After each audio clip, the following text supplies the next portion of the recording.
Bizarre Reality Media. Indiana County 911. My brother's gone. Can you be a little more specific, sir? He took my brother.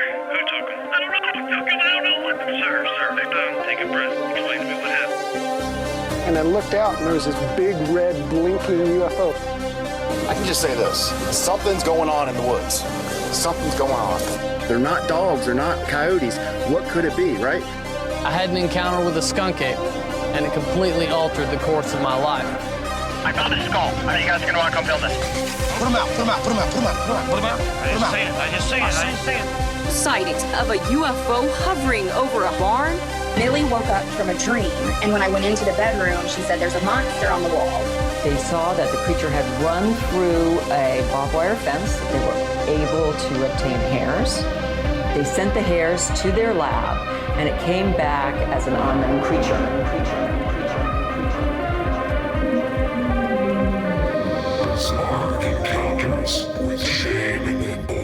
Welcome back, Bizarre Society and Bizarre Rights, to the most bizarre show on the internet. I am the one that some refer to as Shayn Squatch. Asshole, asshole, asshole, asshole, asshole, asshole, asshole, asshole. And alongside me, as usual, I have the Big Bad Boo Daddy himself, Sir Orin Felix. Yes, Daddy. Ooh, yeah. And a bit of an explanation on why I am the asshole today and didn't actually get the fancy announcer intro like I've been trying to do for all this stuff. I was wondering where we were going with this. So last week, as everybody noticed, after me making promises that, oh yeah, we're going to keep the gaps completely consistent, we're not going to have any issues with episodes or anything, I, of course, had to drop the ball last week, unfortunately. And behind the scenes stuff, not to get too far into it because I'm sure nobody wants to hear all that stuff, but essentially I had a fallout with my dad, so I had to rely on other people to be able to help watch the kids, and they're a little bit farther out than my dad was previously, so it's kind of fallen into a weird spot where we might end up trying to set up a different date for us to be able to record the show. So that might even be something with Bizarre Inquiries possibly changing the date in the future. But I apologize again for dropping the ball, Orin, and to all of Bizarre Society. And hopefully we'll keep this thing semi-consistent if we change the day of the week again. So, well, we'll try real hard to forgive you, but no promises. Well. That's all I can say. Just bah. Bah humbug. But anyway, as Shayn was saying, if we have to end up making any changes scheduling-wise, we'll try to keep you guys informed of that as soon as we know what's going on. But as of right now, our next episode of Bizarre Inquiries, our YouTube live show, will be Thursday, May 7th, roughly 7:15 Eastern Time, on the Bizarre Reality Media YouTube channel. So you guys be sure to submit questions or articles or videos or basically just anything you want us to inquire about, and also join us in the chat during the episode. And if anyone is interested in being a guest or getting up with us for any reason whatsoever, Shayn, tell them how they can do that. First and foremost, you guys can get a hold of us through our email, which is bizarreencounters@outlook.com. Or you guys could also call or text the Bizarre Reality Media hotline, and that number is 313-364-1551. And for any professional inquiries, you guys can email us at bizarrerealitymedia@outlook.com. And as always, all the shit we've mentioned is in the link tree in the show description. And as I'm sure a lot of you guys have probably seen from the cover of the episode, and the assumption would be, since we did a part 1 on the last episode that we covered, that we're probably going to be hopping into a part 2. Without further ado, I'm going to pass it over to Orin here to dive into the Zodiac Killer part 2. Because nobody knew that one was coming, right? We're just building suspense, that's all. I was trying to build up as much suspense as possible. That's part of the thing with true crime, is that if you really want to get good at it, you got to learn how to build the suspense. And we're kind of bad at it. We kind of dropped the ball a little too early. Maybe we need to learn how to like hide the covers or something a little bit. But I don't know. That I feel like that pulls away from the honesty. How do you get people to click on the episode? See, it's a double negative. What do you do? It's a double-edged sword. You want to be mysterious, but you got to draw them in. How do you do both at the same time? Oh, that sounds like something that the Zodiac Killer would know how to do, right? Oh, I guess you're correct. And without further ado, it's probably a good spot to hop into where we were last week and where we're hopping into today. All right, so just a little bit of refresher from part 1. We talked about a little intro on the Zodiac and then outlined the confirmed, if you will, Zodiac attacks / murders. And so now in part 2, we're going to talk about a lot of the different letters and correspondence that he sent to, various newspapers around California. And we're also going to talk about some suspects and possible other crimes. And then, as always, we're going to kind of land the plane with some miscellaneous and thoughts and theories and things like that. So, Shane, unless you got anything else, I'm going to go ahead and jump right in. Nothing for you quite yet, but I'll try to hold on my theories as much as I can till the end because everybody knows I like to derail things a little bit too early. So I'll try my best not to do that today. All right. So on November 8th of 1969, the Zodiac sent 2 different communications to the San Francisco Chronicle. The first of which was a greeting card, and it contained a new cipher. And on the front of the card was, quote, a drawing of a fountain pen hung up to dry. And this has kind of become known as the dripping pen card. And also on the front of the card was text that read, sorry, I haven't written, but I just washed my pen. And on the inside of the card, it said, and I can't do a thing with it. And Shane, I have a picture of that if you want to pull it up. Already ahead of you, my friend. Try to zoom it in a little bit. Oh, yeah, so there's a picture of the greeting card right there. So it's just like a standard, like Hallmark greeting card, like you'd go to the supermarket or whatever and buy. I'm going to be totally honest with you here. I recently redid the studio and I switched the screens to opposite sides. So if I'm a little not as quick on the draw for this one, that's definitely the reason why. Because you'd be completely surprised at how much just shifting the opposite sides of your monitors will start to interfere with your workflow. Oh, I wouldn't be surprised at all. Like at work, when like the cleaning people come in, if they like move my monitor, it like drives me crazy. It takes me like a week to get back situated. Like I don't quite know where to look because I'm used to looking over here on our screen, but I switched everything to over here. So now I'm looking over here. Like I feel, it's like that Ricky Bobby thing where he doesn't know what to do with his hands. I don't know what to do with my eyes. Okay. No, totally understand. So jumping back in, also on the inside of the card, the Zodiac wrote a message that said, quote, this is the Zodiac speaking. I thought you would need a good laugh before you hear the bad news. You won't get the news for a while yet. P.S. Could you print this new cipher on your front page? I get awfully lonely when I am ignored. So lonely, I could do my thing. And thing was like underlined 6 times and had 6 exclamation marks. So he really wanted to, drive home this point in doing his thing, which is, assumably murdering people. Brother. Brother. And so the message was signed with like the Zodiac symbol, like all the other letters and communications. But under the symbol, he wrote Des, like DES, July, Aug, like AUG, Sep for September, and Oct, OCT for October, equals 7. So this seemed to imply like a total of 7 victims, which was, more than from the confirmed Zodiac attacks up to that point. And there was no known Zodiac attack in August. So kind of interesting there. But the police were kind of dubious of this claim, and they didn't really have like a attack or a murder or anything like that in August that they thought they could tie to the Zodiac. So even though he made this claim, they were not convinced of it. On the flip side of it, though, just to throw in a little bit of a devil's advocate stance on this one, it seems like he's almost like trial and erroring different ways of conducting murder and going about this type of thing. So if he's really trying to play like a mind game with the cops, I mean, it's definitely plausible that one, he could have did one where you purposely tried to hide the body. Like, oh, you want to find the next step. Now you're going to have to actually find the body altogether. Or on the flip side, he could have also tried to mess with their heads and say that there was another one when there wasn't necessarily another one. He was just doing it so that they'd keep looking and he could just misdirect them over there while he was doing something else over here. I think those are both good points, and kind of keep those in mind as we move forward, because I think both of those thoughts are going to kind of come back up. So anyway, the cipher that was included with this card consisted of 340 individual symbols, so it's become known as the Z340 cipher. And it reused a lot of the symbols from the previous cipher, but it also featured a bunch of new ones as well. And I have a photo of this cipher if you want to pull that up, Shane. Bringing it back up here. Sorry again, talking about the workflow of everything being a little backwards today. I'm looking at the wrong screen here. There we go. And so, like, as you can see, it pretty much, I mean, to the naked eye, looks exactly the same as the other cipher. It's formatted the same way, same type of symbols, signed with the Zodiac symbol. So just, I mean, pretty much apart from the number of characters and supposedly whatever the intention of the cipher is, it looks the same pretty much. But anyway, both the San Francisco Chronicle and the San Francisco Examiner published this cipher kind of in the hopes that it would be quickly solved like the previous one had. But it remained unsolved until December of 2020, which was like over 51 years later. That is insane to think that some of these cases are still being looked at like within the last 10 years. Yeah. Yeah, and so it took a, quote, team of international private citizens using a computer program called AZ Decrypt to actually like crack this thing and solve it. And supposedly the solved cipher reads, quote, I hope you are having lots of fun in trying to catch me.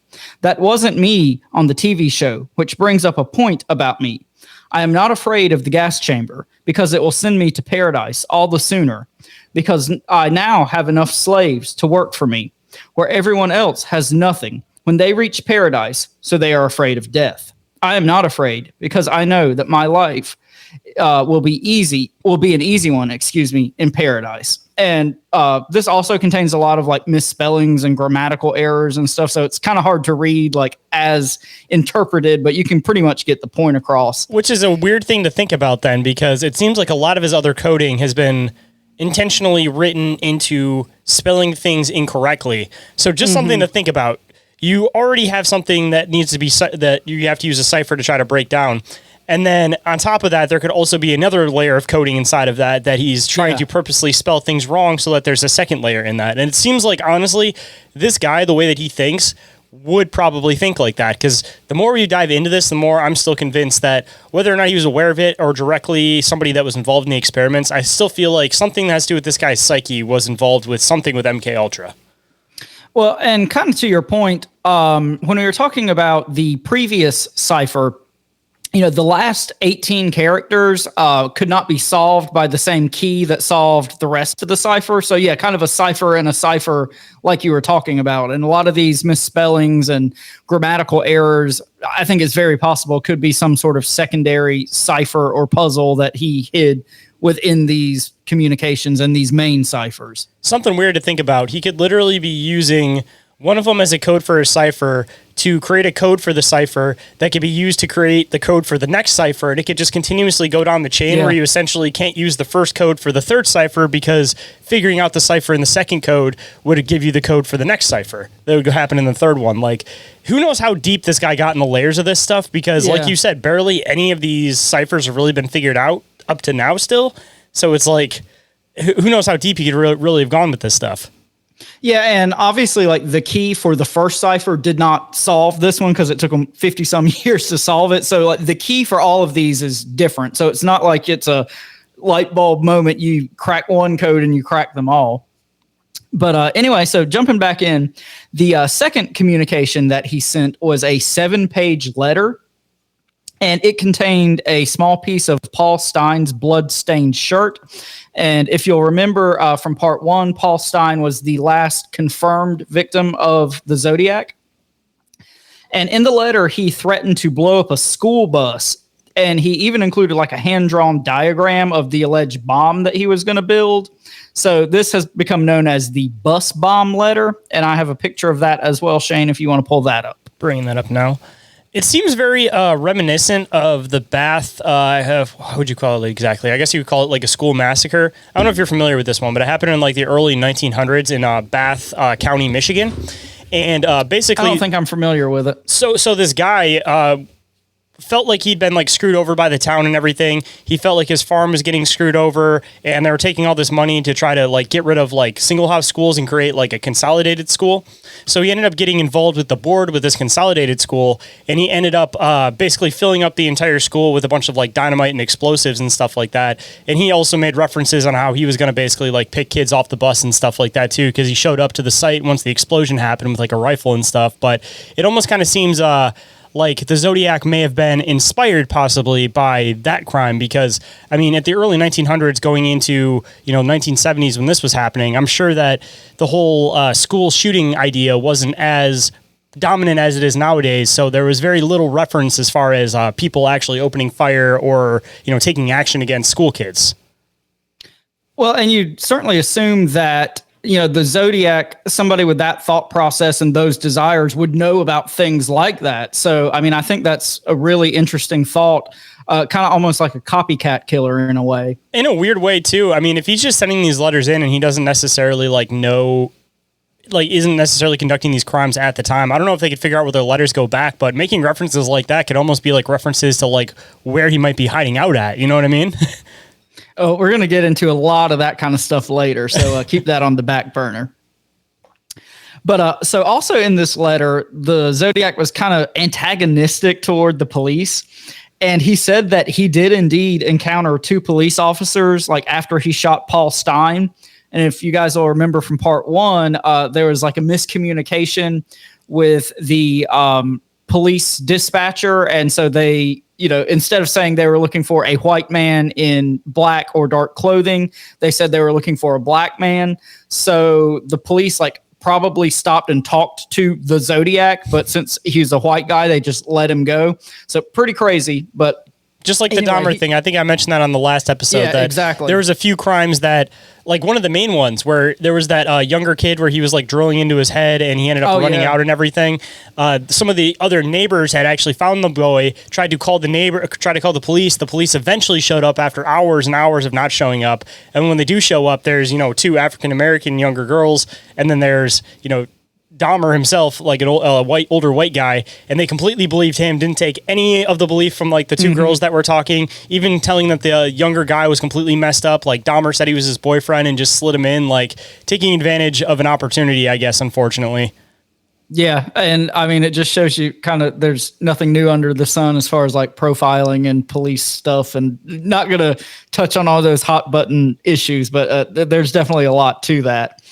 So, like we said, Zodiac, very antagonistic toward the police in this letter, said that he did encounter these officers after he shot Paul Stein, but he said they could not catch him, quote, because I have been too clever for them. Can you imagine the auxiliary rush that like these serial killers are getting from this stuff? Because part of the reason why they have that want and that need to do this stuff is because of that rush that they get from it. So the rush of almost being caught, I'm sure, is probably almost just as satisfying as the rush of almost like committing the crime itself. Even again, going back to Dahmer, one of his first crimes, he ended up having the body for that person in the backseat of the car in a bunch of plastic bags, ended up getting pulled over by the police. They asked him why he was out at like 3:00 in the morning. He said, "Oh, I'm just taking this stuff to the garbage because it stinks in my house." And they literally just like let him go. And they're like, "Yep, all right, take it to the dump. Like, no problem here." Like, well, like the Zodiac said in his first letter, it's better than getting your rocks off with a girl, apparently, which I'm kind of dubious of that. I'm not sure if I'm on board with that whole thought process, but this guy seemed to think so. Hey, adrenaline rush for different people, man. Some people are adrenaline junkies to a different extent. I guess. Different strokes for different folks, my friend. All right. So the next Zodiac letter was received on December 20th of 1969. And that was the 1-year anniversary of the Lake Berryessa attack, which, if you guys will remember, that's the one where he like wore the executioner style mask and had the gun and like stabbed the young couple that was kind of picnicking and sitting on the lake bed. Everybody get a weapon! Yeah, definitely get a weapon because the Zodiac's coming. There you go. But anyway, this letter he actually sent to like this high profile San Francisco lawyer named Melvin Belli. Spelled Belli. And this guy was, the lawyer for several like celebrities and high profile clients, including Jack Ruby, who like allegedly killed Lee Harvey Oswald. So like a lot to unpack there. I don't know if you have anything you want to add on this. I mean, if you want to hop into the whole like Lee Harvey Oswald thing, that's going to be a whole other episode. I think we probably shouldn't rabbit hole that deep, but yeah, there's a lot to unpack. Just to cover the very edge of it, let's just say that there's already some like MKUltra type government connections as far as like, psychological brainwashing and everything. So like if there is a connection there, like it's not far off of the theory that I've been stating that Zodiac may be some type of MKUltra link or intention to push a psychological operation on people so that they can usher in different laws and different regulations on things. Yeah. So just a lot to unpack with the whole Jack Ruby, Lee Harvey Oswald thing. Maybe that's something we'll have to try to touch on at some point because all that shit's fascinating.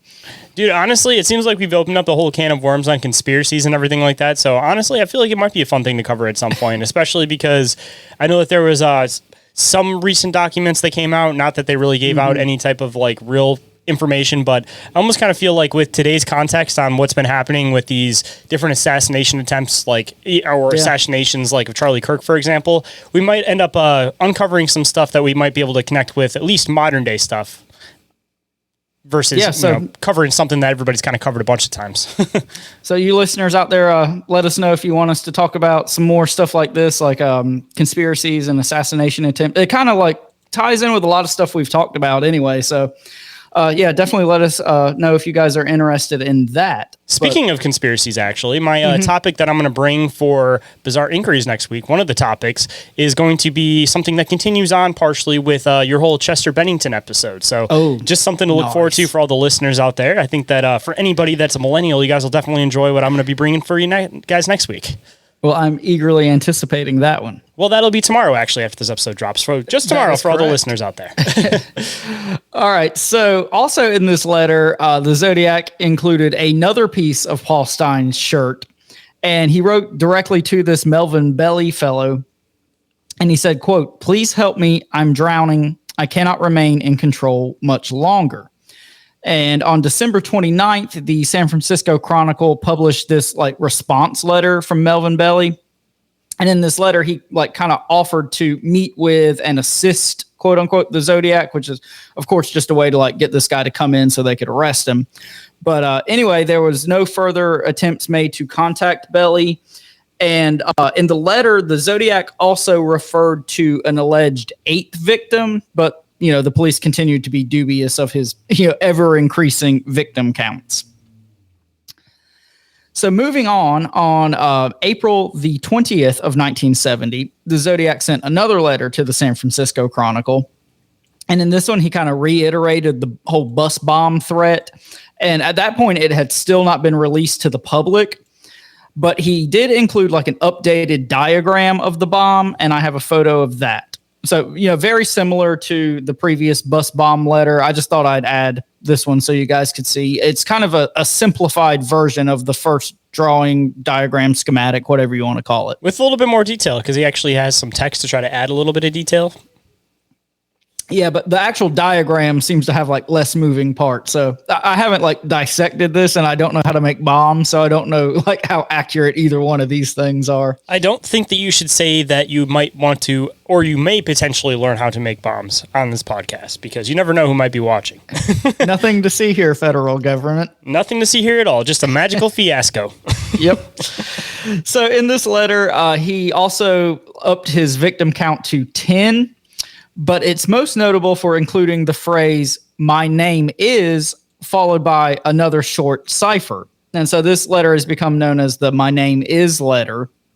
But the cipher consisted of only 13 individual symbols. And, presumably it would like reveal his identity if it was cracked. And I see you've already got it pulled up there. But on April 22nd, both the San Francisco Chronicle and the San Francisco Examiner published the cipher, but it's still not been definitively solved. And kind of what I read and research said that with so few symbols, there's like too many possible solutions, and it likely will never be solved without some other piece of information coming forward. So the shorter the cipher, the more complicated it actually becomes, weirdly enough. Yeah, exactly. So like the longer it is, the more you can kind of like find matching letters back off of itself. But, they said there's basically like thousands and thousands of possible solutions to something this short. And it could be, nonsense, or it could be I didn't write down a lot of the proposed solutions to it because some of them were just stupid. But it's kind of like I am Mickey Mouse, like shit like that. A lot of them are just nonsense. And, that's probably not what it says. Although it would be really, really funny, though, if he did drop a cipher that he tricked everybody into thinking like, oh, this is my name, this is it, so everybody would focus on it. And when somebody does crack it, it says, I am Mickey Mouse.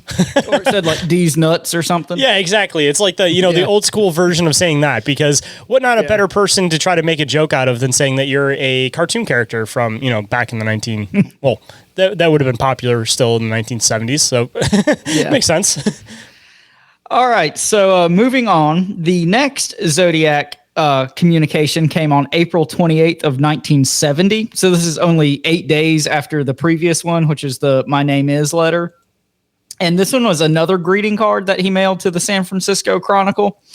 And the front of the card featured a picture of, quote, a prospector riding a mule-like animal. And it had text that said, sorry to hear. And on the inside of the card was another illustration of, quote, a similar prospector riding a dragon, and text that read, your ass is a dragon. So sorry to hear, your ass is a dragon, which I guess counted for like the height of comedy in 1970. Yeah, like but what? Anyway, yeah. So anyway, on the inside of the card, the Zodiac wrote, quote, I hope you enjoy yourselves when I have my blast. And you've got the picture pulled up there already. But on the back of the card, he said, quote, if you don't want me to have this blast, you must do two things. 1, tell everybody about the bus bomb with all the details. 2, I would like to see some nice Zodiac buttons wandering around town. So on May 1st, the San Francisco Chronicle reported on this whole like dragon card. And they also publicly released information on the bus bomb threat for the first time. But they did leave out the Zodiac's request to like have citizens wear Zodiac buttons, which is understandable. Well, he's got to ask for something ridiculous so that the other stuff seems easy. That's how negotiations work. If you haven't heard about this, you got to ask for a bunch of things that you actually want, one thing that's ridiculous, and then they can say, no, we aren't going to do that thing. And then the other things don't seem so bad. Yeah, he got the thing he actually wanted all along, maybe. Yeah, exactly. Like if you're in a negotiation situation, if you want a pizza, you want a couple $100 and you want, a car, you ask for that and then you ask for a helicopter and they're going to tell you no to the helicopter, but they'll give you the other 3 things. And then you're like, cool, I didn't even want the helicopter anyways. I mean, who doesn't want a helicopter? Well, I mean, yeah, everybody, of course, wants a helicopter. But in that situation, I mean, yeah, that probably would be the best way out. Maybe you do want the helicopter. Maybe you should negotiate him with, no, you're supposed to tell me I can't have the car and that I can have the helicopter. There you go. I said I wanted a Lamborghini. I just want a cheap helicopter. That's all I need. We apologize, guys, for the interference, but we will be right back.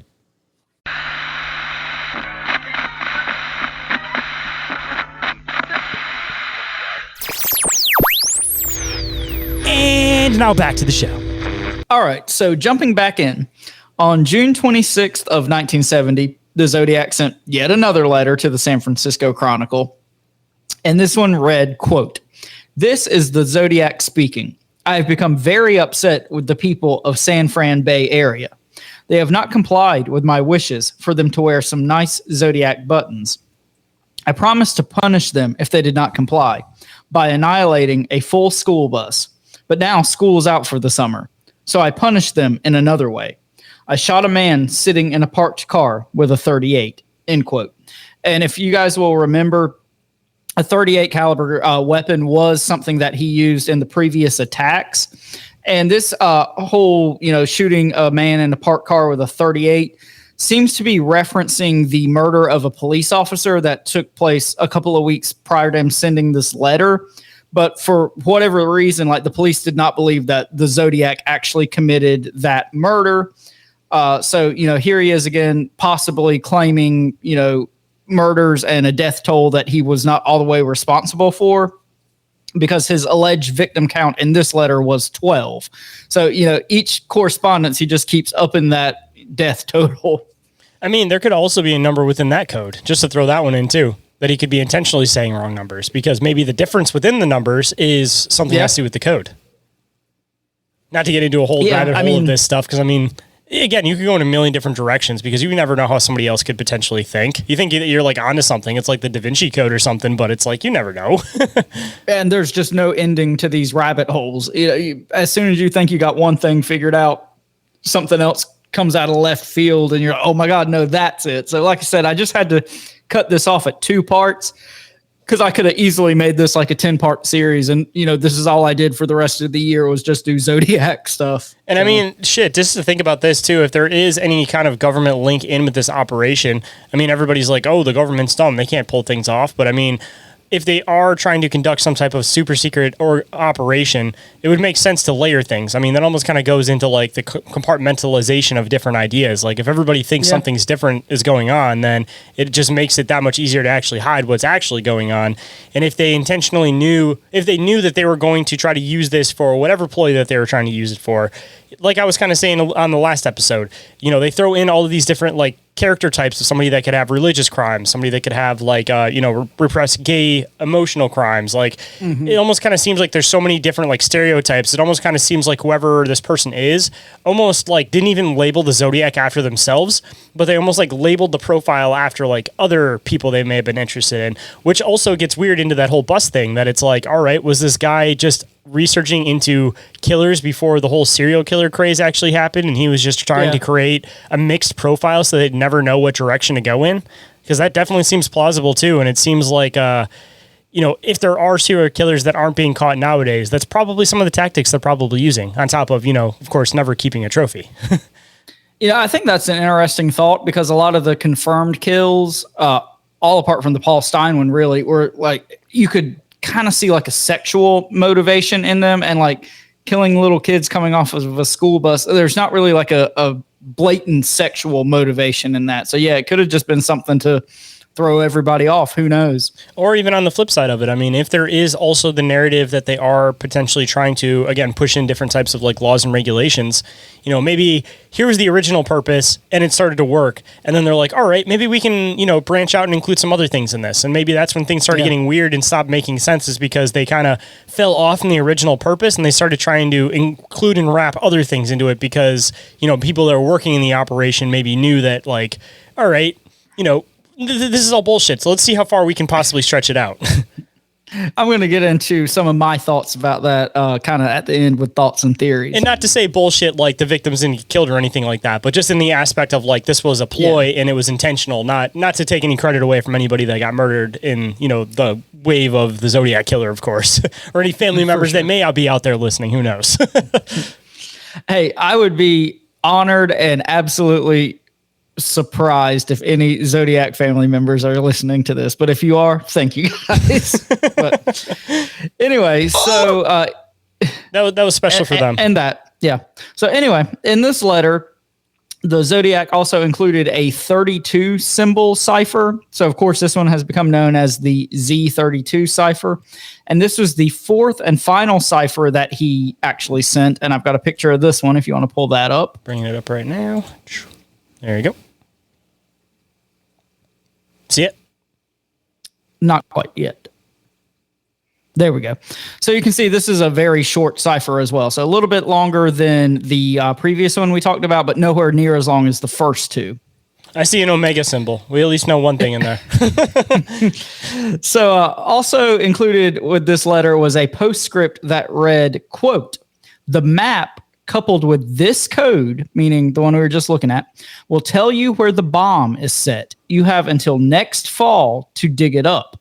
And this was referencing a map out of an atlas, and it was like a map of the San Francisco Bay Area that the Zodiac included with this letter. And what's interesting is the map had like the Zodiac symbol drawn on top of a mountain called Mount Diablo. A lot to unpack there. And he had the numbers 0, 3, 6, and 9 written around the symbol. So kind of like, like the cardinal points on a compass.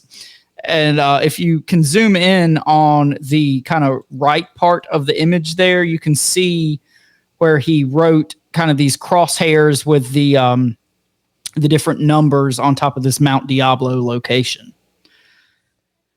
So anyway. Was he right? Is to be set to mag north? Yeah, so if you set your compass or whatever to magnetic north, supposedly this is how you could figure out that cipher or this puzzle, whatever. And we're going to get back to this in a minute, so remember that one. But anyway, so the San Francisco Chronicle reported on the letter and the cipher and the map and everything, but they still have not been definitively solved, and no bomb was ever discovered. So we're going to move on to another letter, and this one's kind of interesting, I think. So on July 24th of 1970, Zodiac sent another letter to the San Francisco Chronicle. And this one said, quote, "This is the Zodiac speaking. I am rather unhappy because you people will not wear some nice Zodiac buttons. Now I have a little list, remember that, starting with the woman and her baby that I gave a rather interesting ride for a couple hours one evening a few months back that ended in my burning her car, remember that too, where I found them." So this seems to be referencing the abduction of a young woman that happened a few months prior. And this happened on March 22nd of 1970. And a young woman named Kathleen Johns was driving from her home in San Bernardino, California, which is in like Southern California. And she was driving up to Petaluma, California, which is like 1 hour north of San Francisco. And she was going to visit her mother, who was sick at the time. And with her, she had a 10-month-old daughter, and she was also 7 months pregnant at the time. So a lot going on there. But anyway, at approximately 11 p.m. that night, she was driving on a like remote stretch of road in Northern California. And all of a sudden, she noticed this car coming up behind her, and it was like honking its horn and flashing its lights. So she pulled over to the side of the road, and this car pulled in front of her. So a man gets out of the car, comes up to her window, says that, quote, her back tire was wobbly.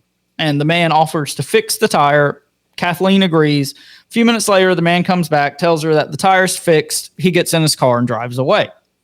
However, when Kathleen Johns attempted to drive away, the tire like nearly fell off the car completely. And they later found out that only 2 of the 5 lug nuts were still on the car. So, you know, this guy flagged her down, you know, said her tire was wobbly. Instead of fixing it, he actually either made it worse, or in my opinion, it probably wasn't wobbly in the first place. He just said that. Yeah, and then tricked her just to take off 3 so that her car would crash out and exactly. she wouldn't go nowhere.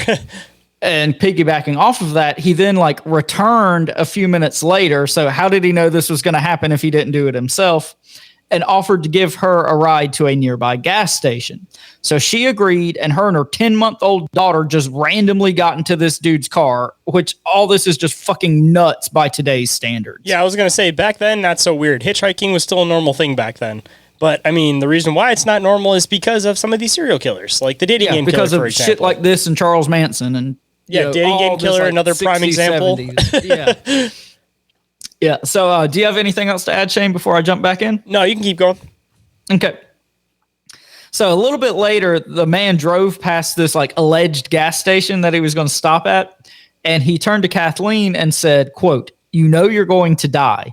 You know I'm going to kill you. Throw the baby out the window." So, of course, at this point, Kathleen starts freaking out, and she refused to throw the baby out the window, rightfully so. But this guy kept driving for like nearly 2 hours. And at one point, he, quote, started to turn the wrong way onto an exit ramp. So he had to like stop and turn the car around.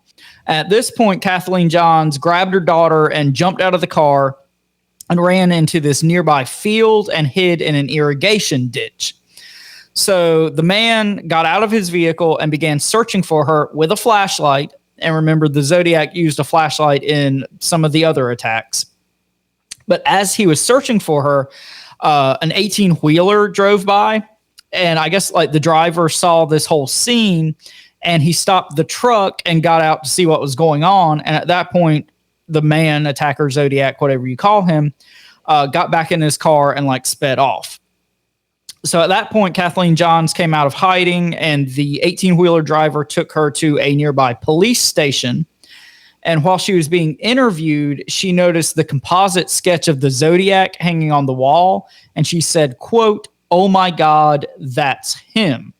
The one that looks like every other guy from the 1950s or 70s. Exactly. So take that with a grain of salt, or don't, because when police officers went back to retrieve her car, it had been set on fire, just like the Zodiac said in his letter. So I kind of believe that this one was the actual Zodiac, and this girl just got away before he could actually kill her. Question though, is it possible that I don't know if that was already released to the press by the time he had already written the letter? But again, this guy seems like he probably follows other people that are interested in this stuff. So it also doesn't seem far off that he might also just say he committed a crime that he recently followed because it just seemed weird and off, and he wanted to throw people off. Well, that's going to get back to some of my thoughts and theories too. So I'm going to put that one on the back burner for me. Like, it almost kind of feels like at a certain point, it's like this guy is more so getting off by the whole like cat and mouse game with the police. And it's like, even if he's not conducting any of these crimes, people think that it's like other people that are like, you know, pretending to be him. I almost kind of wonder if he's the one writing the letters the entire time just because he enjoys that portion of it more than the actual like murder portion of it. Yeah, let's put a pin in that for later. All right, so on July 26th of 1970, which is only 2 days after the previous letter, the Zodiac sent this like rambling 5-page letter to the San Francisco Chronicle. And in the letter, he quoted a song from a 1885 comic opera called The Mikado. And the song is titled, "As Someday It May Happen, I Have a Little List." And if you guys will remember, in the previous letter, he talked about having a little list. So that's kind of interesting. And in this letter, the Zodiac also updated his alleged victim count to 13. And this is what I think is the most interesting about this one. There's a postscript that said, quote, "P.S. The Mount Diablo code concerns radians and number of inches along the radians." And why this is interesting is in 1981, a kind of true crime author or amateur detective type guy named Gareth Penn, quote, "deduced that when the map was divided, as per the Zodiac's hint, 3 of the attacks aligned along one radian. On one arm of the radian lay the Blue Rock Springs and Lake Herman Road murders. The other arm of the radian, centered on Mount Diablo, extended to the site of Paul Stein's murder." So this has become known as the radian theory. And I'm going to touch on this again in kind of thoughts and theories and conclusions. But the San Francisco Chronicle, they didn't report on this letter or the previous Kathleen Johns letter because they kind of instituted this new policy where they were not going to report on Zodiac communications. So do you have anything to add here, Shane? Say at this point, it almost kind of seems like he's going to kick into high gear because it's just going to make him mad that, he's not like getting that cat and mouse game. Because like I was mentioning, it almost kind of seems like he enjoys that part more than the murder, but he'll probably kick back into murder if, that's what he needs to do to get the game to be played again. Yeah, like you said, he seems very concerned about, one, how he's being portrayed in the media, and two, like how the population is reacting to him, and he wants them to wear buttons and all this kind of crazy shit. So yeah, obviously with any of these serial killers, they're really fucked up, but like this guy's motivation kind of seems like in a weird way he wanted to be accepted in a way by the residents of the Bay Area, Like, I almost kind of wonder if people started wearing the pins, if he would have started wearing a pin and then gave out something like, "Oh, I'm one of the people that's wearing this pin amongst the crowd," or something like that. Yeah. But you'd like never know who he was because it would just be another way for him to, quote, get off on this stuff, Yeah. He can walk past the police station literally with the symbol on his chest and be like, yeah, for sure. All right. So on October 7th of 1970, the San Francisco Chronicle received another correspondence from the Zodiac, but this one was a little bit different. It's known as the 13 hole punch card, and it was, quote, "a 3x5-inch card signed by Zodiac with the symbol and a small cross reportedly drawn in blood. 13 holes were punched across the card, 1 hole for each alleged victim, perhaps.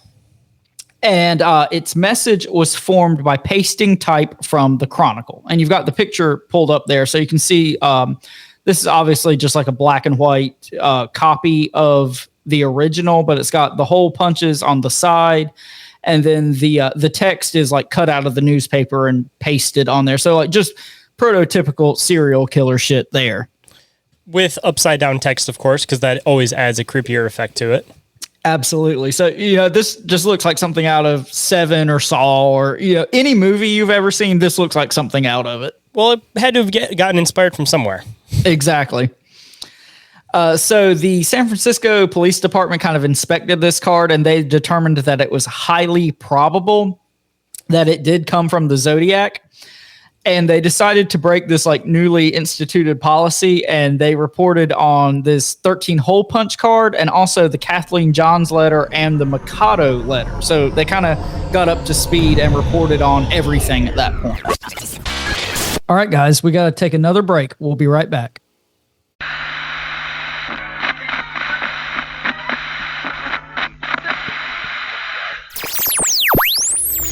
And now we're getting back to the bazaar. All right, so jumping back in on October 27th of 1970, so this is like 3 weeks after the 13 hole punch card, a reporter for the San Francisco Chronicle named Paul Avery received a greeting card from the Zodiac. And this is interesting because it's the first time that a Zodiac correspondence had been like addressed to a specific person. Like all the other ones were like addressed to San Francisco Chronicle or editor San Francisco Chronicle, something like that. But what's interesting about this is this Paul Avery gentleman wrote the majority of the Zodiac articles for the Chronicle. And he was played by Robert Downey Jr. in the David Fincher film. So if you've seen that movie, this is, who that character was based off of. But the card was like kind of Halloween themed. And on the front, it featured an illustration of a skeleton. And it said, quote, "From your secret pal, I feel it in my bones. You ache to know my name.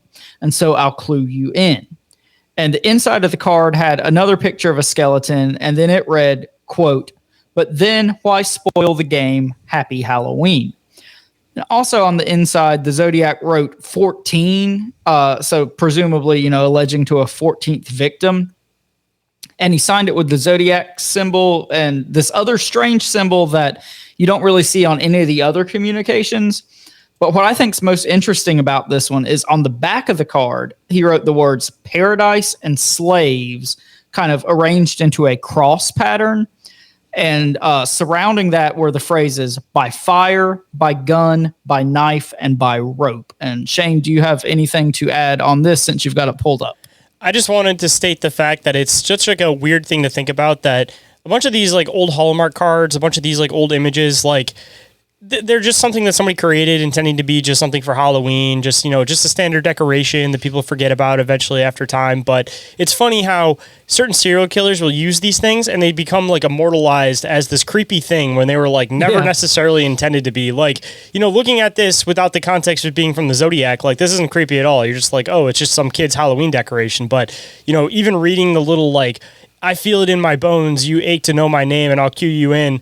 Like, it just sounds so much creepier when you put it in the context of a serial killer. And it's just so weird how you can take this, like, old media and they can, like, refresh it and, like, rebrand it under themselves and bring a whole new context to something that was never even intended to be dark in the first place. Yeah, I mean, the actual card looks like something you'd just buy from the Dollar Tree. And like you said, unless you knew the backstory and had all this context and the Zodiac connections and whatnot, you'd never be like, oh my God, that's so creepy. But, knowing what we know, it kind of flavors the whole way you look at this. Dude, full-sized, like anytime I like go to like any store that has like the section where they have like all the like Asian art and all that kind of stuff, anytime they have like the full-size like Hello Kitty like pillows and stuff like that, all I can think of in my mind is the Hello Kitty murders, and it like weirds me out. Like Hello Kitty is one of those ones that it just sits in this like weird spot in my mind where it's just like I associate it with like the dark web and like true crime and not like the light happy-hearted thing that they intended it to be. Well, I mean, Hello Kitty's kind of creepy anyway, so that one makes sense to me. Supposedly, Hello Kitty isn't even supposed to be a cat. It's supposed to be a person. And I don't know what like the context is of that, but a cat pelt or whatever. Yeah. I don't understand it, man. I don't get it at all. Yeah, I don't think that's something we need to get too deep into with this shit. We'll get canceled for sure. The Hello Kitty conspiracy. Dun, dun, dun. But anyway, so the San Francisco Police Department kind of interpreted this card as a death threat toward Paul Avery. and I think this is kind of funny. It led to San Francisco Chronicle employees wearing these buttons that said, "I am not Paul Avery." And like even Paul Avery wore one of these. Same thing Zodiac in a was trying to do. way, the Zodiac got what he wanted, rather. And like these people were wearing Zodiac buttons in a roundabout way. It's kind of like the opposite of what he was trying to do. He's like, well, if I can't do it, I'm going to do it for somebody else. Because he knows exactly who this guy was. That was his intention, but I think it's kind of funny and ironic. So on March 13th of 1971, the Los Angeles Times received a letter. And this is interesting because it's the first time that the Zodiac sent a letter to a newspaper outside of the Bay Area. And in this letter, again, he kind of was like openly antagonizing the police. And he increased his victim count to 17. And he kind of seemed to take credit for attacks that happened prior to the main Zodiac attacks that happened in Southern California. And kind of what's most notable about this one is the postmark, because it came from a small town called Pleasanton, California, which is like 40 miles east of San Francisco. And the reason for this has been theorized that, quote, the letter's postmark was a joke about an unpleasant letter coming from a town called Pleasanton. I don't know if that's true or not. I don't know if it's just where the Zodiac was at the time. Again, this is not that far from like his normal hunting grounds, if you will. But anyway, the police determined that it most likely was actually from the Zodiac, and it was reported on by both the Los Angeles Times and the San Francisco Chronicle. So do you have anything to add before we move on to our next Zodiac communication? I almost wonder if this guy's like writing letters and keeping them, and then right when he's about to leave an area, then he sends it. And it's like almost like a hint of the area that he was in. Like, if you want to come and find me, you know, you might be able to still kind of catch some of my dust in this area and maybe catch my trail. But like, it just seems like there's got to be a reason why there's drawing cues to all of these different types of locations, even if it's indirectly from the postcards. Like, it seems to be like trying to draw people's attention to even just the idea of postcards, drawing people's attention to locations. Yeah, and like we talked about in the first episode, the first few murders, attacks, whatever you want to call them, took place in these more rural, remote areas in Northern California. And then the Paul Stein one took place in like downtown San Francisco in an affluent neighborhood. So that's when this thing like really, really skyrocketed in notoriety and media attention and all that good stuff. So yeah, I think it's kind of interesting that through these letters, you can kind of, in a way, trace where he was and where he was going and things of that nature.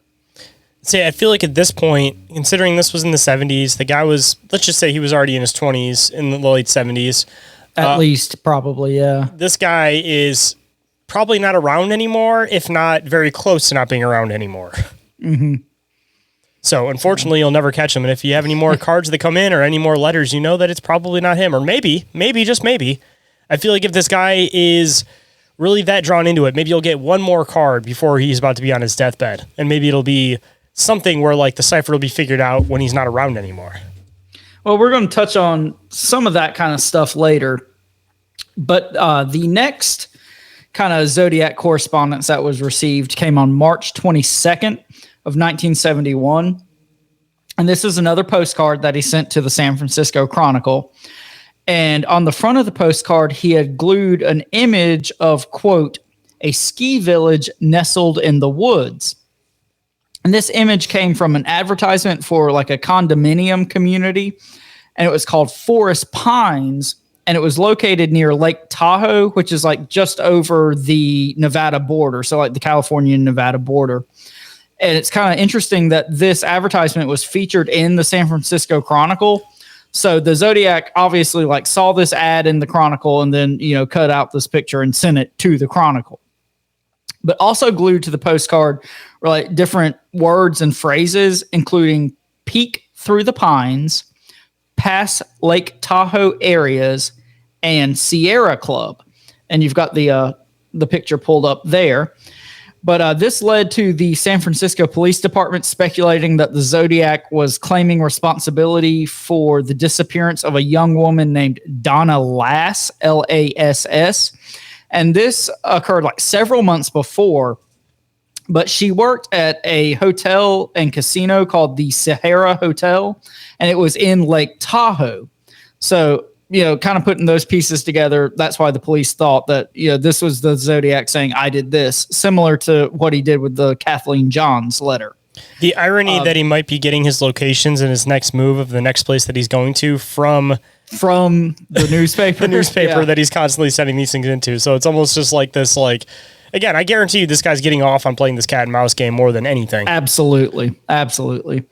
But this one was also addressed directly to Paul Avery. Kind of interesting. And the most interesting thing is this is the last Zodiac correspondence for nearly 3 years at this point. So do you have anything to add before we jump into our next correspondence? Nothing quite yet. Holding my ideas and theories for the end. Okay.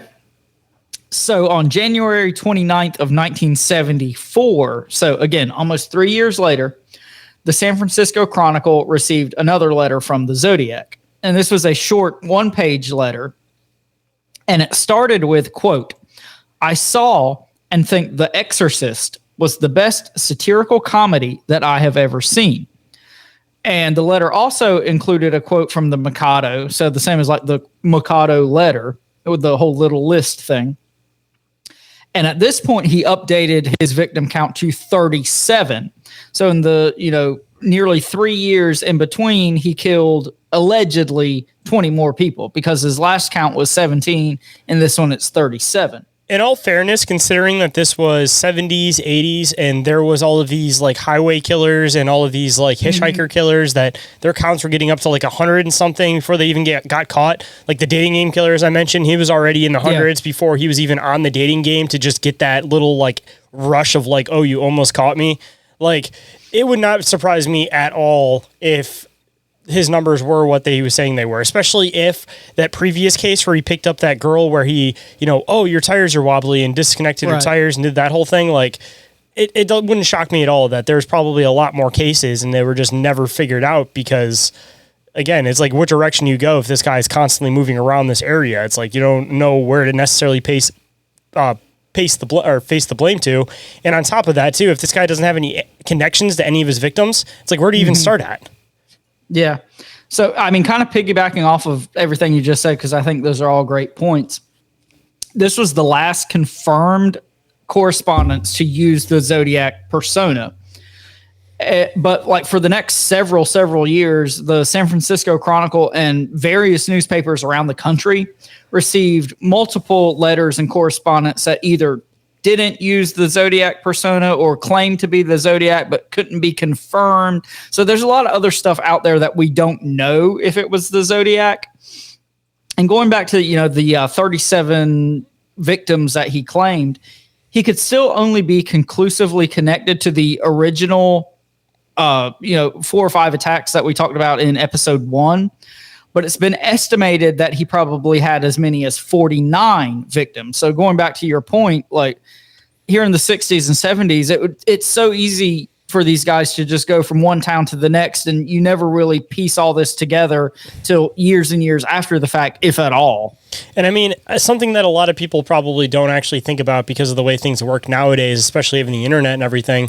If you committed like a heinous crime in one town, and then you just moved 3 towns over, I mean, unless people are inter-talking and have a reason to actually bring it up, like their records weren't connecting. Like unless they actually tried to file to pull records and they had a reason to try to pull records, it's not like anybody came into a new town and they could just be like, oh, all right, this person already did this, they did this, they did this. Like the only way they'd be able to do it is if they pulled that information up, and the only way you could pull the information up is if you had probable cause to do it. So the spreading of information wasn't nearly as accessible back then. So it really didn't take much to be able to disappear and have a new name. Like realistically, like I said, you can move like a county or 2 over and nobody even know who you were.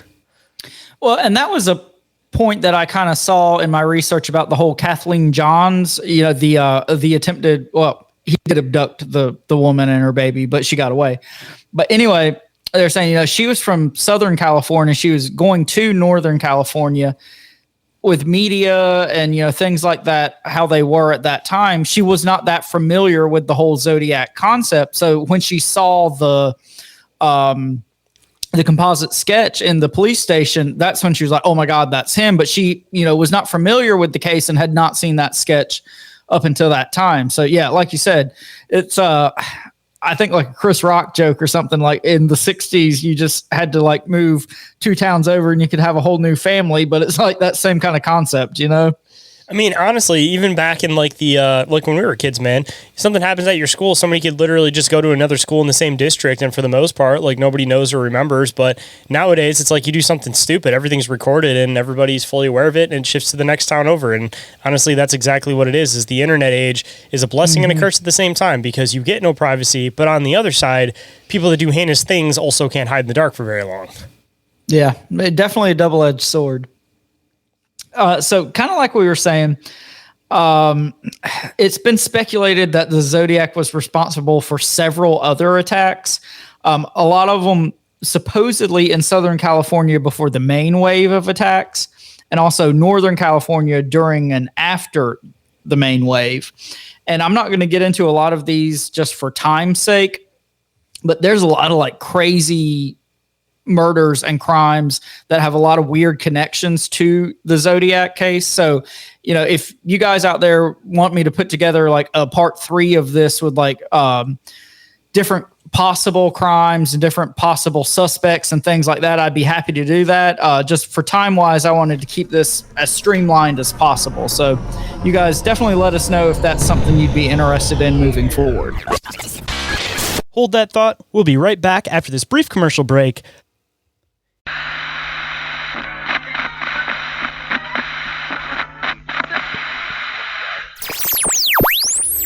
And we are back to the show. So let's hop right in. All right. So I know that whole first part was kind of tedious, us going through the different letters and correspondence and ciphers and whatnot. But I just wanted to give you guys kind of a full picture of the Zodiac case. So now we're going to kind of get into the more fun stuff, I think, which is the suspects and theories and conclusions and thoughts and all that fun stuff. So jumping back in. Throughout the years, the San Francisco Police Department has allegedly considered more than 2,500 people as potential Zodiac suspects, but only one person has ever been officially, quote unquote, named as a suspect. And this is a guy named Arthur Lee Allen. And I have a picture of him, Shane, if you want to pull that up. Bringing it up now. Dun, dun, dun. Dun, dun, dun. Okay. So Arthur Lee Allen was born on December 18th, 1933 in Honolulu, Hawaii, but he grew up in Vallejo, California, and later enlisted in the U.S. Navy. In 1959, he received an honorable discharge, and he went on to attend California Polytechnic State College. And in the early 60s, he moved to Southern California and began working as an elementary school teacher. And this timeline coincides perfectly with these suspected and kind of claimed Southern California murders. Is this the guy that the Netflix documentary is about? We're going to get to that. By the late 1960s, so like the time period when the Zodiac attacks are going on, this guy had moved back to Northern California. And in 1974, he was arrested for lewdness with a 9-year-old boy. So basically, this guy was a child molester. He pled guilty to that charge and was, quote, sent to Atascadero State Hospital for pre-sentence evaluation and treatment. On May 13th, 1977, Allen was given a suspended prison sentence and 5 years of felony probation, end quote. Also, in 1978, the San Francisco Chronicle received an unconfirmed Zodiac letter, and this one is known as the I Am Back With You letter. And this was the first kind of alleged or suspected Zodiac correspondence in nearly 4 years. And people have said, like, this timeline lines up perfectly to the time he was in prison. So do you have any thoughts on this section? I mean, definitely lines up, has a lot of the same cues and everything. But again, that's the hard part is I feel like the archetype of whoever he is may have also been created so that so many different people could fit the profile. Yeah. Yeah, but this guy's interesting because throughout the years, he was actually interviewed by the police on multiple occasions. And there are even like multiple search warrants, that were issued for his home. But no like evidence that conclusively tied him to any of the attacks was ever discovered. But there's like a shitload of circumstantial evidence around this guy. For example, he was an avid swimmer and diver, and he was known to own a Zodiac brand dive watch. And the symbol for the Zodiac brand of watches is basically the Zodiac symbol. And I've got a photo of like an advertisement for the Zodiac brand dive watch he supposedly owned. And you can see the symbol right there on the advertisement. The Zodiac Seawolf. Yes, which is a pretty cool watch. I mean, I might have to try to get one of those at some point just because of the connections to all this weird stuff. Is that brand still around? Just out of curiosity. It is. Oh, there you go. It Even is. better. Well, not $1 million play. They just expensive. got to recreate the Zodiac's official watch. And then, for true crime enthusiasts, there you go. It's $1 million idea. Yeah, I think they still make this exact model. Like as far as watch aficionados go, it's like too expensive for what it is at this point, but I'm sure they're getting a lot of mileage off of the Zodiac connection. I mean, simply just off of collectors. And I mean, a lot of these watches and stuff like that, I'm sure it's like one of those things they never actually fully discontinue them because they always carry the parts because they insure them for a lifetime. So yeah, especially like these Swiss-made watches and whatnot. But anyway, we're not going to get into the horology hour here, but jumping back in, following the Blue Rock Springs Park attack, Michael Mageau, which you guys should remember we talked about on the first episode, he allegedly identified this Arthur Lee Allen gentleman. He identified his photo from like a photo lineup, and he said that was the guy who shot him and killed his girlfriend.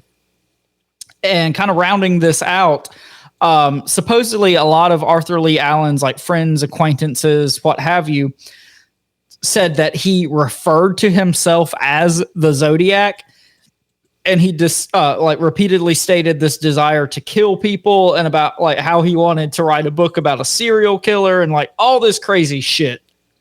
So, what not a better way to research than to do it yourself, right? Yeah, there you go. He was just like a method writer. That's all it was. I'm a method actor one day, but we'll just call it a writer for now. So anyway, a lot of crazy shit, a lot of circumstantial evidence that ties this guy to being the Zodiac. But a lot of like experts and eyewitnesses have dismissed Allen as the Zodiac, and there's still like no physical, tangible evidence that, rock solidly ties him to any of the attacks. And like you were talking about, this is the guy who was the subject of the 2024 Netflix documentary titled "This is the Zodiac Speaking." And in the documentary, it kind of goes through this family's like decades long relationship with this guy and like all the strange coincidences and connections to the Zodiac case. And I'm not going to go into details because I don't want to spoil it for anybody out there who wants to watch it. But if you're, even remotely interested in this topic, I recommend anybody watching it. It's a super cool documentary. I watched it like at the very beginning of doing research for this. And before I got like real deep into all this, I was like, yep, that's definitely him. So I would definitely recommend you guys watch it if you're interested at all. But anyway, on August 26th of 1992, Arthur Lee Allen died of a heart attack. And at that point in time, he, still publicly denied that he was the Zodiac. So Shayn, do you have anything to add before I kind of get into some closing thoughts and theories and miscellaneous odds and ends? It's unfortunate that when he did pass away, that I don't know if the full context was there where they could actually get a warrant for it or if his family was involved or anything. But like, if he was the guy, your only chance of maybe figuring out for sure would have been some type of evidence in his house. So with his house being gone, sold, all of his items being gone, like that just adds more to it that if he is the guy, you really won't ever know for sure because you won't be able to ever actually tie anything solid to him at this point. Yeah, so like we because said, I'm assuming, by the way, that most killers end up keeping trophies. So I'm going to assume that this guy isn't necessarily different. And if they would have searched through his things enough, they probably would have found some type of trophy that would have linked him to everything.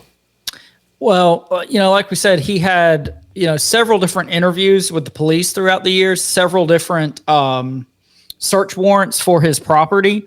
They actually did a search warrant right after this guy died to try to find, like you said, any trophies or anything that tied him to the murders. They didn't find anything conclusive at any point in time, but they did find like a lot of weird shit that kind of tangentially connected him to it, and just like weird shit in general. They found like wooden dildos and shit like that, like in his basement lair. And so like just a lot of weird stuff. No smoking gun, no pun intended, but that might be part of the ploy though, of course, is that it's like I said, anybody that's onto this and is actually aware of it, that like one of the main rules isn't to keep a trophy. And if this guy was theoretically maybe MKUltra linked or some type of government link, I feel like that would have been like some day one shit that, we're conducting this thing and you're not going to keep any trophies. It's going to be a drop and leave it type of situation. Yeah. So, I mean, there's like nothing that smoking gun ties this guy to it, but there's a lot of circumstantial evidence. I think the most likely scenario is that this guy was the Zodiac. There is a lot of evidence that points to other suspects. And again, for time-wise, I'm not going to get into a lot of those. If you guys want me to do another episode kind of following up on all this, let me know. I'd be glad to do it. This guy may not have been the Zodiac, but on the flip side of it, this guy clearly was into younger boys. He had these wooden dildos that you said that were in his house and stuff like that. So, like, I'm going to throw in that even if he isn't the Zodiac Killer, I feel like you still caught somebody who was definitely guilty of something else. Well, yeah, watch this is the Zodiac speaking. Even if he wasn't the Zodiac, this guy was an absolute piece of shit. And that's what I'm saying. Maybe that's where like the shadow kind of comes in, where people think this is the guy. Maybe it's not the guy at all. It's just the fact that this guy is also into some dark shit that people sense that and they're like, oh, this must be the guy. Again, maybe not the guy at all, but again, it's definitely linked into some weird stuff. But just off of the crimes that the Zodiac was committing, and off of what was seen with this guy and his record with like the younger boys and stuff like that, just off of like my best guess, like I don't feel like he fits the right profile necessarily. Like I feel like the Zodiac seems like he's like this guy that's thinking on a whole other level, and for lack of a better term, most of the pedophile types are very like simpleton types. So, like, I don't know if this was necessarily the guy, but the only thing that I will say maybe will fall into some of my potential theories I threw earlier was the possible repressed homosexuality. Definitely mix in with, like, the child molesting, but, again, I feel like... this guy was in the Navy.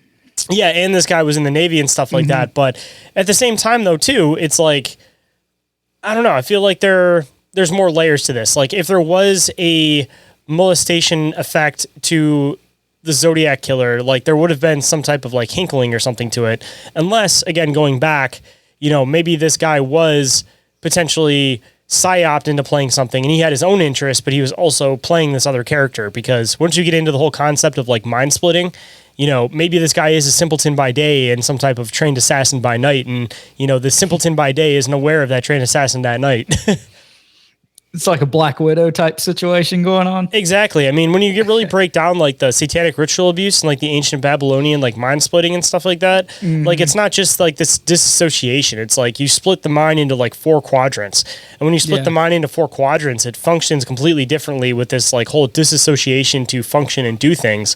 So it's like rather than the mind disassociating and pushing its way through the task and end up still having like this residual PTSD from it, like they try to program people in the military, essentially it's almost like shifted personalities, where it's like one's aware of the other one, but the one isn't aware of the other. Like the dark personality is aware of the good personality, but the good personality isn't aware of the dark personality.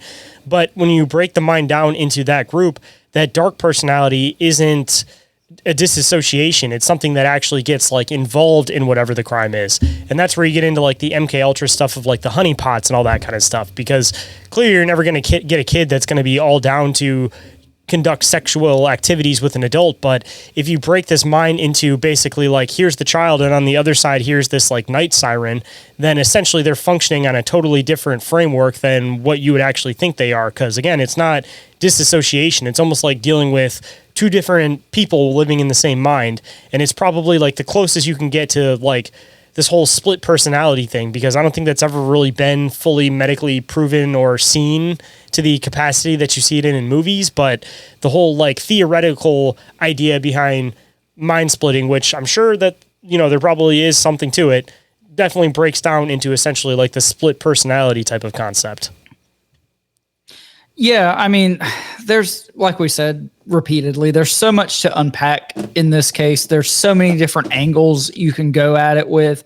So many of the different suspects, there's like a piece of information here or a piece of information there. They're like, oh my God, that's totally him. Like, again, not to get too deep into it, but one of the suspects, like on the day before the Lake Berryessa murder, which was the one where he was wearing the executioner style hood. Like, this guy was known to have attended like a Renaissance fair, and it's like suggested that maybe he bought this hood at the Renaissance fair. So again, there's so many things in this case that you can tie to so many different people.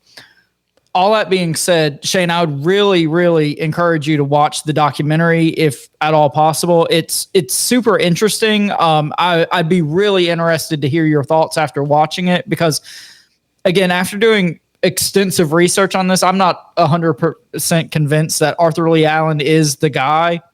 I mean, if you start getting into like the JFK stuff and the possible connections, I mean, you got to definitely have your scapegoat, but it doesn't mean that there weren't other people involved, which goes into another theory. Like, maybe each kill was potentially a different agent, and they were just putting it under the synonym. Is that the word I'm looking for? Or the alias, I guess. That's probably a better one. The alias of Zodiac. And then once all the crimes started coming to a point, they're like, all right, we got to at least, have a backup plan. So if this all falls down, there's at least a scapegoat that we can fall to, which I'm assuming that was probably essentially what the plan was for JFK was, we're going to have all these moving components, but if everything falls apart, we got the scapegoat to fall back on. That kind of gets into some of my thoughts and theories about this. So there's like several notable discrepancies between like the various eyewitness descriptions and the composite sketches and all that good stuff. But, we know people's memories, people's interpretations of things are notoriously, unrealistic, and we can't really put a whole lot of stock in that. We know that just from like cryptid sightings and UFO sightings and things like that. And Arthur Lee Allen doesn't seem to like really resemble the main Zodiac composite sketch. If you want to pull that up right now, Shayn, and kind of compare it to the photo that we had earlier of Arthur Lee Allen, doesn't look like the same guy at all, in my opinion. I mean, the main composite sketch is kind of like a skinny-faced, well-groomed gentleman, and Arthur Lee Allen is kind of portly and balding. Doesn't look like the same guy at all. No, I was going to say full head of hair, and let's be honest, like 70s and stuff like that, using wigs as like a regular thing wasn't as common, I don't feel like. But what I think is kind of interesting about this, and I've always found it kind of weird that the Zodiac only wore like the costume, quote unquote, in the Lake Berryessa attack. But the composite sketch that the female students who allegedly saw this creepy guy wandering around Lake Berryessa, the composite sketch they did looks a lot like Arthur Lee Allen to me. So it's that one there. Like, the hair is fuller, but I mean, it's a lot damn closer, in my opinion, than the main composite sketch. What do you think, Shayn? Yeah, the face is a little bit more rounded. And I mean, if you add some years onto it, maybe, who knows how fast somebody could potentially bald, because you see some cases where somebody has a full head of hair in their 20s, and by the time they're 35, it's completely gone. So, I mean, you got to consider the time that, these crimes were over a span of a few years too. Yeah. So again, I think there's a lot of evidence that points to Arthur Lee Allen. There's a lot of evidence that points to other people. There's a lot of discrepancies all the way around, which, kind of like you were alluding to earlier, leads me to think that it's possible there's actually more than one killer. I think the first two murders probably were done by the same person, whoever that was, just because the victims in those first two were so connected. They went to the same high school. The two girls, that is, went to the same high school. They lived like 2 blocks away from each other. Very similar Lover's Lane type situations. I think, without a doubt, those two murders were done by the same person. Again, the Lake Berryessa one, kind of an oddball because he wore the costume. The Paul Stein one, kind of an oddball because it took place in downtown San Francisco. It was just a single male cab driver, not this lover's lane, young couple type situation. So yeah, I think it's possible that Alan or any of these other suspects kind of wrote letters and correspondences and took credit for additional attacks that whomever did not do. So I know we kind of touched on that earlier, but I really think that's kind of one of my big takeaways from this is I'm not sure all these were done by the same person. I'm with you on that one. And the more that we've dived into this, the more that I'm kind of convinced that there's some type of secondary intention behind this, be it somebody is having some type of after effect from some type of, like I was saying, MKUltra experimentation, or there was an intentional push that they were trying to, again, push certain laws and regulations, and they're either using an archetype of somebody, or they had an initial person committing crimes, and they said, oh, maybe we can use this, and then the ones continuing on after that were the ones where the operation started taking effect. Yeah, and I really like the whole government experimentation, MKUltra type angle on all this, because Arthur Lee Allen in particular has the naval background, that kind of fits in with the wing walker type shoes that were found at the Lake Berryessa. It just seems very Unabomber-esque to me too, as far as like psychologically. Yeah, absolutely. All right, guys, this is our last break, so hold on tight.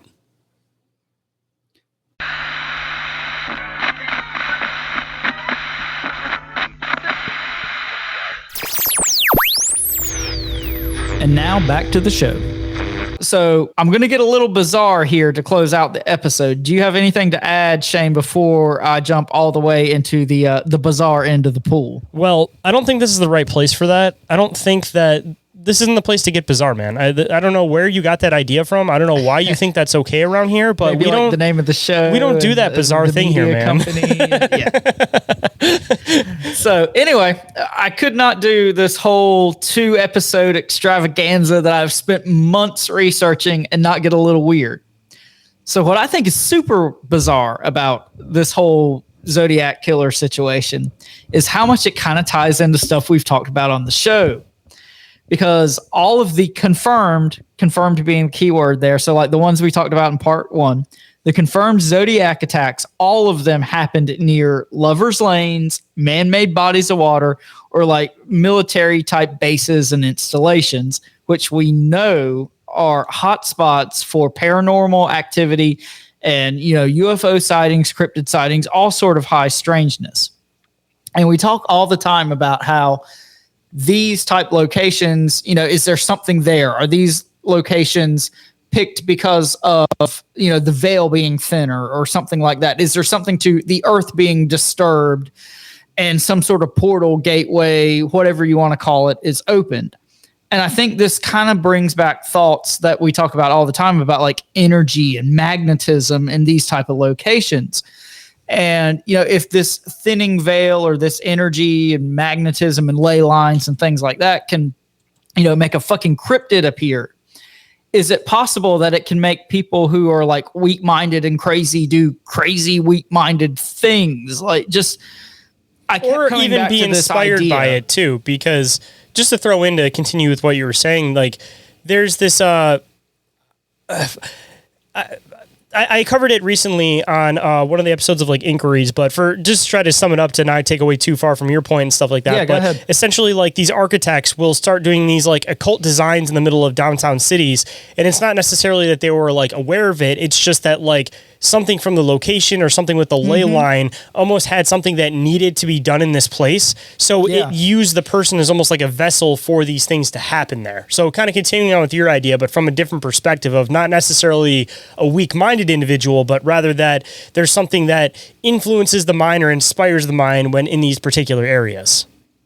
Yeah. And like, as I was doing the research for this, I went in just thinking, this is a cool story. This is an interesting story, true crime, nothing to see here. And as I went through it, it just kept popping up: man-made bodies of water, military base, lovers' lanes, like these things that we talk about constantly on this show. And I just never in a million years would have fucking thought that all these things would come up in the most notorious serial killer case on the fucking planet. Apparently, So, Cabin in the Woods is real, and they have to conduct these tests every once in a while. And whatever is the keep thing the that gods scares, happy. yeah, exactly. And whatever scares people the most is what they push out at that time. So, of course, back in the 70s, a guy with a hood and a gun was definitely one of the scariest things. And now, as time has continued on, they're expanding into different monsters. So, again, another layer of the psyop. Cabin in the Woods is actually a real movie, and it's actually based on a true story. Yeah, so I mean, you guys know how I kind of format these episodes at this point. You know, I always like to bring my, take home point, like save that for the end. My two real big take home points on this is I think the Zodiac Killer might have been more than one person. And there's just something to this whole energy, magnetism, thinning of the veil with these locations. And if you guys will remember, we talked about the radian theory earlier in this episode. And to refresh you guys, this was a theory that was proposed in the 1980s by a true crime author named Gareth Penn.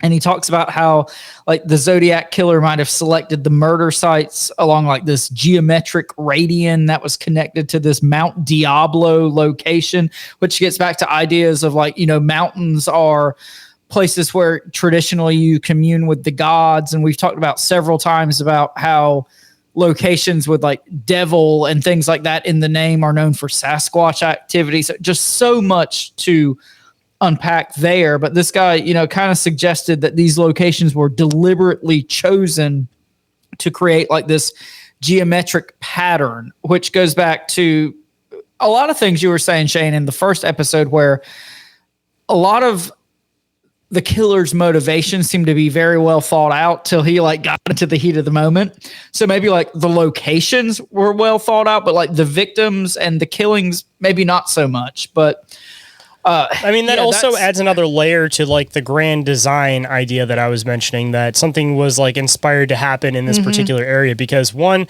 you already have him using ciphers. You already have him using a bunch of different symbolism. You already have him using the name Zodiac. So this already kind of continues on with this whole like, the particular place that I was referencing in Detroit was inspired by the pyramid district in Gaza, or in Egypt, of course. So like you already have this like Egyptian symbolism that's being inspired and being placed here. So if you also have this other symbolism that you already have this guy who's using Zodiac, for example. So you're already starting to look at this thing where you're thinking of like these like pagan gods and ideas. And then you also have this endpoint astrology that ends and things like that. Yep, astrology. And you have this endpoint that ends at a mountain, and you also almost have like this path that leads to the mountain, almost like they're like sacrifices on the way to the mountain. Like it almost kind of seems like even if he wasn't aware of it, there could have been some type of cosmic thing that was playing out just because he was in the right area at the right time, and he was subconsciously somehow inspired by something that's bigger than what he expected it to be. And of course, this is something that you see in different variations. Like you see the like inventors, for example, that say that the idea didn't necessarily come from them, but like it's the muses. Yeah, it felt like it like appeared into their head. But at the same time, you'll have three other inventors that'll also have the same idea, but they'll do it in different ways. So of course, this guy being in this area may have been inspired in this way to do these murders and things like that. But if there was somebody else in this area that was inspired in the same way, it could have resulted completely differently. Or if this guy was like an MKUltra victim, whatever, and was used by some higher powers, powers that be the Illuminati, whatever you want to call it, that kind of makes a lot of sense too when you add in these more bizarre, no pun intended, aspects of this case. So, I mean, like I said, when I went into this, I never would have thought that we would be able to connect it to stuff we talk about on the show all the time. But the lovers lanes, the man-made bodies of water, the military base connection, it all just blew my mind. And that's my biggest takeaway from all of this. Something else weird to think about with military connection with this, bodies of water, these thin liminal spaces and things like that. I'm not saying this one in particular, but maybe it's definitely possible. Diving into the whole astral projection idea, do you think it could potentially be possible that the government might try to do experiments on if they can do astral projection to be able to commit murders? Because if that is the case, that could also be another strange connection with a lot of these like murders and things like that you find near bodies of water is, maybe there could be this connection why they're covered up or, they're not really looked at, or maybe it's some of the missing 411 stuff is it could be some type of experimentation to see if you can astral project to commit murder, because as we all know, for anybody that dives into this stuff, astral projection really is not far off from the government, and they still use it to this day for certain operations. And if there wasn't any validity to it, why would they still be using astral projection to try to like see inside of, an opposing military's base, for example, still? Yeah, two things. Number one, we know for a fact the government was looking into astral projection. Number two, we know for a fact anything that the government and the military can weaponize, they will weaponize. So why would we think they wouldn't do that? And, what better way to test, that theory, technology, whatever, than, this serial killer running around San Francisco in the 60s and 70s. And we talked a little bit in part one about all the odd connections to MKUltra in this time period and that location. So, yeah, there's a lot of weird stuff about this one. And I really... Or even them just seeing if they can push people into murder. Because again, Bay Area, this is where they were dropping acid into people's drinks. So if they just went to the right guy and they were just like, hey, here's an idea, and they just drop it on them and they just sit back for a while and just see what they do. I mean, they could have literally got this guy at a bar, dropped acid in his drink, brought him into another room with another girl or something like that, and then talked to him about this whole ideology of if you kill people, you're going to have servants in heaven and stuff like that. And then all of a sudden this ideology is planted in his head. Doesn't know where he got it from, and then they just follow him along the line to see what he'll do. I mean, that was part of the experimentation, right? Yeah. And, I don't claim to be an expert on this case by any fucking stretch of the imagination. I just started like seriously researching it for this episode, this series of episodes. But I didn't come across anything like tying it to these more bizarre and esoteric and, kind of, alien cryptid, all that kind of stuff ideas. So, I mean, I'd be really super interested if any of our listeners and viewers out there like know anything about these further possible connections to this case. Because like I said, that's my big takeaway from this one. And this was a hard one to put together. It was a lot of damn work because, there's just so much information, and like trying to whittle this down to 2 episodes was really difficult. Like I said, I could have made this 10 episodes and just done it for the rest of the year. But Shayn, thank you for kind of letting me run with this one. I know I've ran off at the mouth a lot this episode. Is there anything you want to add before we kind of bring this one home? I feel like we've hit the points enough times. Like I said, I keep falling back into the whole thing that I think that there was a secondary idea behind this, whether it was MKUltra or government pushed. But again, I don't want to keep beating a dead horse, but the more that I dive into it, I don't know if anybody's ever suggested the MKUltra idea. I haven't personally heard it before, but going out to our listeners again, if anybody else has heard this idea and possibly knows somebody who's done more research into it, I would definitely love to also hear that angle about it. All right. And if you guys are interested in supporting the show and all the hard work that goes on behind the scenes, Shayn, what can they do? First and foremost, you guys can go and check out our Patreon. One tier now over there, full access for just $2.50 a month, cheaper than a bag of chips or a can of pop. And hopefully you guys will support the little guys in the process. And if you guys want to see what it's all about, there's a 7-day free trial. And if you guys like it, hopefully you guys will stick around. And you guys can also check out the Bizarre Reality Media merch store with t-shirts starting at the oddly specific and killer, see what I did there? Price of just $15.68 plus shipping. Wow. Ooh. And I know times are tough out there, but if you guys would like to support the show in some other ways, one of the best ways that you guys can do that is by leaving a review or rating for the show anywhere that you guys happen to listen to the show. And what's the rule for that, Orin? 1 and 5 stars only. And with that, of course, you guys will either get our love and appreciation, or you guys will get ridiculed. But either way, we'll have fun, you'll have fun, and again, we definitely appreciate it. And you guys can also share the show with your friends or family members that you think would enjoy the show, or your enemies that you think would not enjoy the show. We don't really give a shit either way. Just share the show because it's the only way that podcasts like this tend to grow. And if you guys want to be able to keep up to date on the show, Orin, what's the best way they can do that? You can follow us on Instagram and Facebook and just do all the internet things. You guys know how the internet works. And of course, if you guys want to catch live shows and video content, you guys can go and check out the Bizarre Reality Media TikTok, YouTube, and Rumble channels, and you guys will find content for this show and for Inquiries of Our Reality and for Bizarre Inquiries over there actually also too. And please be sure to check out and show some love to our friends and sponsors of the show. We got our buddies Rick and Hans with I Know Squatch for all your squatchy gear needs. And we got our buddy Joe with Crypto Theology for all your wearable kill cryptids. Brother. Hulk Hogan didn't like that today. Fuck you, Hulk Hogan. And if you guys got some additional time, don't forget to go and check out our other awesome friends with affiliate links. We got Dimension Devices if you guys want to get yourself some paranormal investigating equipment. And we also got Sticker Mule if you guys might need to get some stickers or t-shirts or anything like that printed for your podcast or business. And there are some additional discounts and credits available for you guys down in the show description if you guys want some more information on that. And every single thing that we did mention is all available in the link tree, which is available down in that show description. And with that, I have been the one that they refer to as Shayn Squatch. And I have been the big bad Boo Daddy himself, Orin Felix. And just like usual, we got to remind you guys every single show to always, always remain and don't be afraid to stay bizarre. Bizarre. Bizarre. This was a killer episode. The darkness I speak of is nothing to fear.